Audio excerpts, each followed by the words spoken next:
is a forbidden book, lost for centuries, that includes fallen angels, bloodthirsty giants, and a warning to all humanity.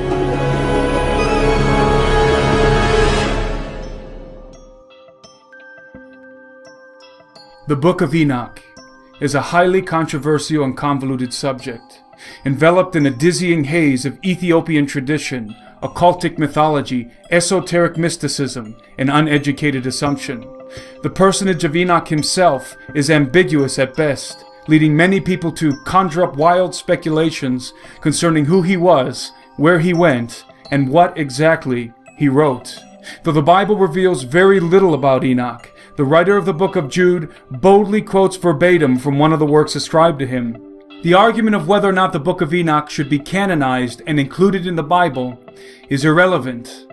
The only question we should be asking is whether or not the Book of Enoch is true. Could it be that we are the generation who will be living in the day of tribulation when all the wicked and godless are to be removed? If so, then the Book of Enoch, written in the dawn of humanity, is addressed to us who are living in the twilight. The Book of Enoch is, again, when scholars talk about it, they're referring to something called First Enoch. There's actually 3 books of Enoch, but the first one is the one that gets all the attention, and for good reason. It was something that circulated really widely in the intertestamental period, again, what scholars call the Second Temple period. And so it would have been a book read by Jesus and read by the apostles, the New Testament writers, and any Jew that sort of read stuff in the Second Temple period would know about Enoch and would know the contents, the storyline, and so on and so forth about this book. Now, for us, our evidence of this book only goes back to about the 3rd or 2nd century BC. It may have been the first written manuscript in terms of a prophecy that was written down and passed on, that was literally addressed to the last generation, the generation that would be living in the end. And isn't that amazing that our generation is the generation where the Book of Enoch is getting more and more popular? And this seems to be the time in which it's resurfacing, and there are proofs coming out that are pointing to the fact that indeed it is as old as we think it is. It is an ancient writing filled with divine secrets, dreams, and visions. A tour of heaven and hell, guided by the angel Uriel. The Book of Enoch is named for the man who the Holy Bible says walked with God. Enoch walked with God after the birth of Methuselah 300 years, and had other sons and daughters. Thus all the days of Enoch were 365 years. Enoch walked with God, then he was no more, because God took him. This is one of those curious stories in the Old Testament that we kind of look at and just kind of go, like the Genesis 6, 1 through 4, okay, giants, okay, we'll just kind of file that away as one of those curious little things that doesn't really matter to us today. Enoch, of course, is one of 2 Old Testament, patriarchs who were brought up to heaven without dying. So just from that alone, you'd assume there was something significant about it. How important was the Book of Enoch considered to the writers who lived during the time of the New Testament, the authors of the New Testament? In the academic world, scholars spend a lot of time on Enoch and its relationship to the New Testament. Because you would think, and again, I've read this in Christian books, we shouldn't even think about the Book of Enoch because the New Testament never quotes it, New Testament never bothers with it. That's just false. That's just wrong. It is quoted very clearly in 1 or 2 places, but there are dozens of allusions to the material, to the storyline in particular, in this book. And so it really leaks into some New Testament passages in fascinating ways. The one that's kind of the most obvious is when Peter and Jude write about the angels that sinned. And again, there's no other candidate for that phrase other than the Genesis 6, 1 through 4 incident. The whole idea of, the third of the angels being swept down in a rebellion. And you get that in Revelation 12, again, the last book of the Bible. You get that in Revelation 12, but that event is cast in connection with the first coming of Jesus, the birth of the Messiah. So there's a war in heaven in connection with that. So this idea that this is primeval is largely something that comes from like Paradise Lost, Christian tradition. You don't actually have, biblical precedent for this. But Peter and Jude are writing about the angels that sin, and they use certain lines that come from Enoch, certain ideas. The angels that are kept in gloomy darkness, chained in gloomy darkness, prisoned in the abyss. Well, you don't read that in Genesis 6:1-4 or anywhere else in the Old Testament. Where you do read it is books like First Enoch in the intertestamental literature. Now, it's true that you get, again, the disembodied spirits of the giants, okay, the immaterial version of the Rephaim in Sheol, in the underworld. You get that in the Old Testament, but some of the specific language that Peter and Jude, offer, especially when in Peter's case, he uses a verb tartarao, to be kept in Tartarus. That's a very specific allusion to the Titan story, which is the secular Greek. Oh, yes. It's the secular Greek version of what Enoch is writing. So that's probably the most blatant example of where it's not quoted explicitly, but there are absolutely clear themes in Enoch that show up in the New Testament writings. Titanomachy would be the same as what in biblical terms? There's actually two versions of the Titanomachy in ancient Greek literature, and one of them is very close again to the Genesis 6:1-4, the Watcher story, the sin of the Watchers, and that's actually what I focus on in the book, because the specific episode where you have the sin of the Watchers, which is Enoch's language for Genesis 6:1-4, the sons of God cohabiting with the daughters of men, producing Nephilim. That episode is really dealt with in 1 Enoch 6-15. So 9 chapters, and they're all very short, so it's not a whole lot of material, but that episode is really important for New Testament writers, because in Jewish theology of the day, if you asked a Jew, hey, why is the world the mess that it is? Why is human depravity so bad? They wouldn't answer you like a Christian would today. A Christian would say, oh, that's the fall. Well, a Second Temple Jew would say, well, yeah, the fall is an issue because there we have the first, entrance of sin into God's good world. But the real culprits here are the Watchers, because in the Watcher's story, and also it's true in the story that's behind Genesis 6 from Mesopotamia, that the writer of Enoch knew, what the real problem is when the Watchers sin like this, they also teach humanity lots of things that corrupt humanity. And so if you asked a Jew, hey, why are people so bad? What's up with depravity? They would say, well, it kind of got started with the garden, but the real impact is the sin of the Watchers. And so you have that idea, kind of the proliferation of evil being laid at the feet of the Watchers. That idea is picked up in several passages in the New Testament that you'd never really know. It's kind of lurking under the surface, unless you kind of knew what you were looking for. If you had read Enoch, you'd know that. Not just the Titan story, but also gets into Prometheus. Yeah. The whole. I mean, there are some pretty interesting counterparts picked up on in the quote Greek mythology, or the Greek stuff that isn't related to the Bible, isn't a translation of the Bible, that kind of thing. But yeah, you get clear touch points with that kind of material, and it all goes back to earlier days. Whoever wrote Enoch very clearly knew the real backstory to Genesis 6:1-4, and that is the Mesopotamian story of the Apkallu. Because there are things in Mesopotamian literature in those stories that show up also in Enoch. So again, it's very clear that whoever wrote that knew not only the Old Testament, Genesis 6:1-4, but also knew the more ancient backstory that Genesis 6:1-4 was responding to. Again, sort of shooting theologically at some specific points of Mesopotamian religion.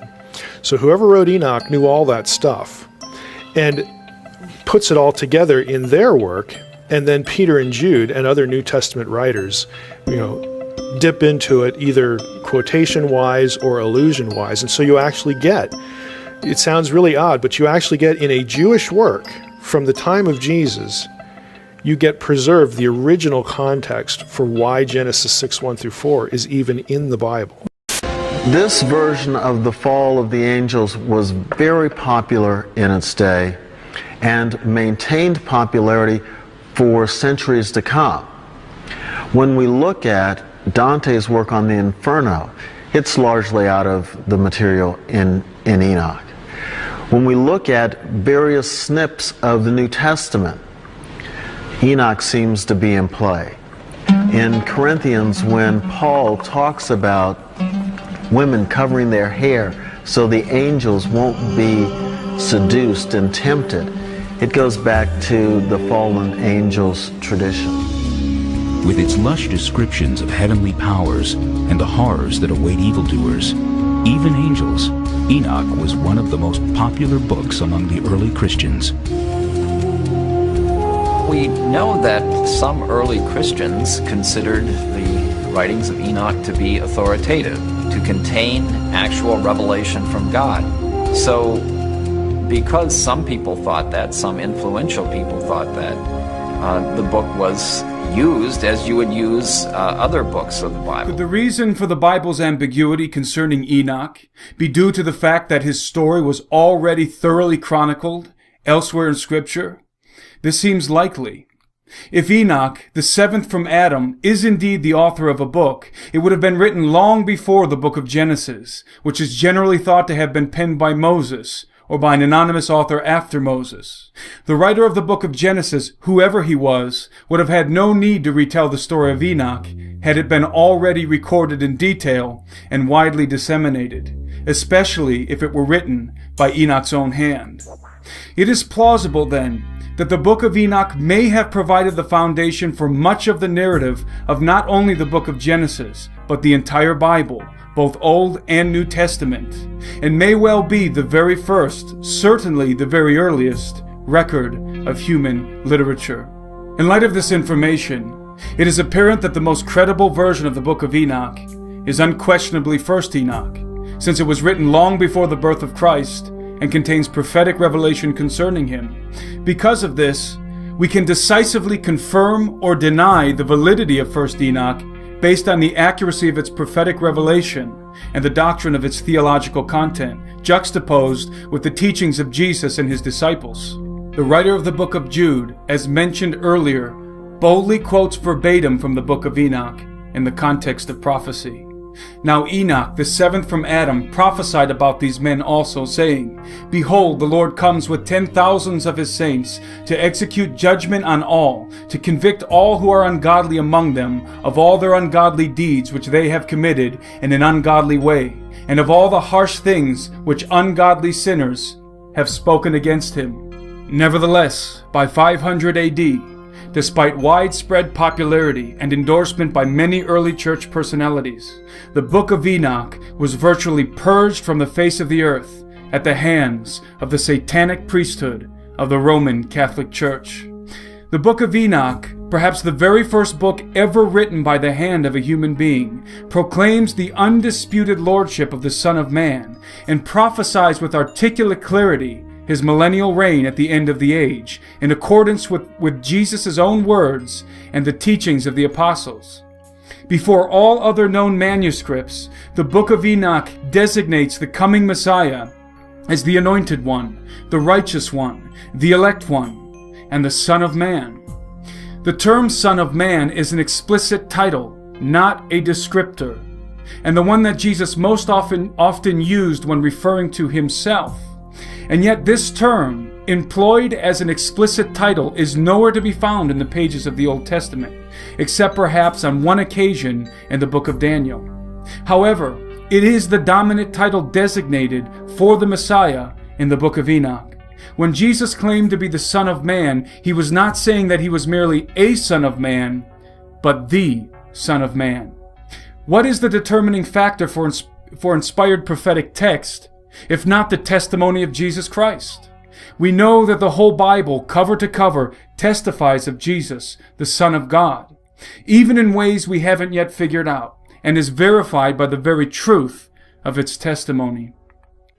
Those who have blindly condemned the Book of Enoch without reading it, or weighing its content in the balance of the gospel, may be surprised to discover that the revelation of Jesus Christ is the centerpiece of its message, a message which is addressed to the elect and righteous who will be living in the day of tribulation, when all the wicked and godless are to be removed. Now, regardless of mine or anyone else's opinion, the Book of Enoch must be judged on the merit of its messianic content. A cursory review of some of its pages quickly discloses the nature of that content. The Book of Enoch begins with a warning to all humanity that a divine judgment has been rendered and a sentence will be imposed. God tells Enoch that all life on earth will be destroyed in a violent flood, and, as with the story in Genesis, God blames this evil on the sons of God, angels who lusted after the daughters of men. These angels are sometimes referred to as watchers. They keep constant watch, and they decide one day, about 200 of them, that they're going to descend to the earth. They were spiritual beings, and they were to remain as such. When they decided to descend upon earth, this unleashed upon the earth all sorts of problems. Not only these giants who are bloodthirsty and violent, but also these angels went on to teach humankind a variety of forbidden crafts. They also taught human beings how to make weapons of war. Now, the good angels, the ones not tempted by these beautiful women, go to God and say, you know, there's a lot of bloodshed caused by these bad angels. At which point God says we need to bind Azazel, the sort of lead fallen angel, to bind him and to then cast him into a pit. We might think of this as, how do we take care of nuclear waste in the 21st century? You take it out to a part of the world where no one lives, and you bury it as deep as you can. For this community, the angel was like that sort of nuclear waste. Dangerous, volatile. After the rebel angels are cast into the depths of the earth, Enoch has a dream vision. The lead angel, Azazel, begs Enoch to plead their case before God, to petition the Almighty to release them from the depths of the earth. The request for clemency is denied.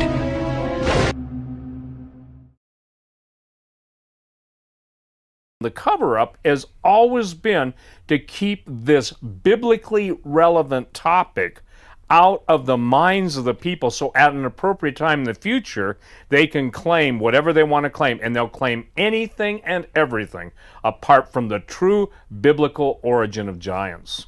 When the giants killed each other, when they died, that their bodies, their spirits would be forced to wander the earth bodiless, and yet they would have all the desires that are associated with the flesh, but without flesh. Mm-hmm. So it's a very torturous situation for them, and that they would become. Oh, and by the way, what I didn't say was it says they would become unclean spirits, right, on the earth. And so we see that Jesus shows up, and these unclean spirits, specifically, they're called unclean spirits.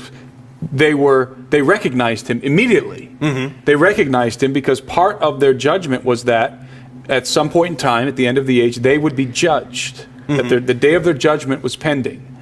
And so when Jesus showed up, they recognized the judge. Mm-hmm. They realized the judge has come to the earth. Even though the Pharisees and the scribes and the men of the law and of the Torah could not recognize him. They totally missed it. But the unclean spirits, the spirits of the giants, mm-hmm. recognized the judge, which is incredible. Yeah, because I have no indication in either the Bible or the Book of Enoch that the giants had ever gone up to heaven. Right. So how is it that they recognized the judge? Yeah, and not only that, but recognized that he was coming prematurely. He was coming prematurely because they said the hour of our judgment has not yet come. Yeah. Right. And so this absolutely validates the text of the Book of Enoch in my in my estimation. And so they recognize that Jesus is here. They throw themselves at his feet, inhabiting the bodies of these people. So these people are being thrown at the feet of Jesus and screaming, "We know who you are. You are the Son of God." Mm-hmm. And Jesus tells them, "Be silent." And I believe in one case he says, "Don't say that. Don't tell people that." Yeah. And because it wasn't to be the testimony of demons that declared who he was. That's right. And even though they knew who he was, mm-hmm. they knew. Even though the people doubted, the unclean spirits knew. And these are very arcane, ancient entities. Yeah. pre-flood entities that recognized the Son of God. And so he had complete authority over them, obviously. And so that, I think that's very interesting to see the line of these unclean spirits, the continuation of them, all the way from the pre-flood context all the way to Jesus is here. The great judge has come. Yeah. And that also testifies to the fact that they didn't know that he would come and die. Right. To redeem mankind. In fact, you know, that this was a mystery. This was a mystery, even I believe, to angels. Right. That the Son of the living God would come and die. Yeah, because if they would have known that, they never would have conspired to put him on the cross. And so this must have been absolutely baffling to these entities. That for you mean for these people, for this race. That is so inferior compared to angels and all these other entities, that the Son of God, the great judge, is coming to give his life for them, to redeem them. Imagine how astounded all of these other entities, the angels and all these angelic beings were watching this unfold. Yeah. And the good guys, so to speak, and the bad guys. Yeah. Watching the gospel literally unfold for us. Isn't that amazing? And yet so many of us believers, we take it for granted. Yeah, that's true. And so it's really amazing that that here, the judge is here. Wait a minute. It's not time yet. Based on what? Based on what scripture are these unclean spirits saying this? Yeah, exactly. Based on the Book of Enoch. Based on the text that we have in the Book of Enoch, which, by the way, the Hebrews knew. The Hebrews were very familiar with the Watchers, the fall of the Watchers, and they understood this was their Bible story, so to speak. Yeah. And a part of them was the days of Noah and what that meant, and the days of Methuselah and the days of Jared, and whose name means, by the way, shall come down. It was in the days of Jared that the 200 Watchers descended. Yeah, very true. Do you think that because there was so much mystery and angels, demons, fallen angels, humanity, they were baffled by Jesus' first coming. Do you think his second coming is going to be shrouded in that much mystery? That's a good question. Well, Jesus himself says that nobody knows the day or the hour, not even him. So if he doesn't know, certainly they don't. Yeah. I think we may be able to discern the season. Sure. And certainly they would be able to, but the day or the hour, we don't know. They don't know. And I don't think there's any angel in heaven that knows the day or the hour. So certainly there isn't any demonic force that would know. I think that they will have an idea of when we're entering into that season based on the things that Jesus tells us in Matthew 24 and the things that are laid out in the book of Revelation. I think we all have, unfortunately, kind of a Sunday school paradigm that we struggle with our entire lives, especially as we're maturing in our understanding of the scriptures. But we're always fighting this very simplistic Sunday school paradigm, is the way that I refer to it. Things are very black and white. Even to some believers who consider themselves to be mature believers, they still see things in very simplistic terms when they're dealing with a complexity that really we can't even fathom.